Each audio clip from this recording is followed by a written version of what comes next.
Imagine-toi dans un salon du 19e siècle, au cœur de discussions enflammées entre philosophes, politiciens et penseurs. L'un d'eux, au regard perçant et à la plume redoutable, observe en silence. C'est Arthur Schopenhauer. Connu pour sa vision pessimiste du monde, il a pourtant écrit un petit chef-d'œuvre aussi provoquant que fascinant, L'art d'avoir toujours raison. Ce texte n'est pas un traité de vérité, mais une plongée dans l'art de la rhétorique, dans ce que Schopenhauer appelle les stratagèmes de la dispute. Selon lui, en débat, le but n'est pas toujours de dire le vrai, mais souvent de remporter la victoire. Peu importe la logique ou la réalité.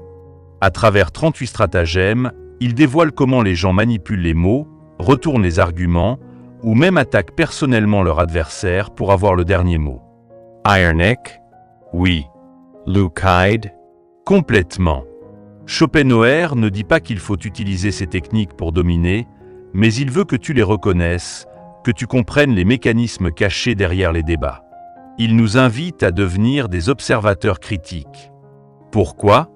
Parce que celui qui connaît ces ruses peut éviter de tomber dans les pièges, ou mieux encore, garder son calme quand l'autre s'éloigne de la raison. Pour Schopenhauer, la vérité n'est pas toujours ce qui triomphe, et c'est bien là le danger. Mais au fond, l'art d'avoir toujours raison est une leçon de modestie. Il nous rappelle que dans le tumulte des échanges, nous pouvons être emportés par l'orgueil, la colère ou le besoin d'avoir raison à tout prix. Or, ce n'est pas cela philosopher.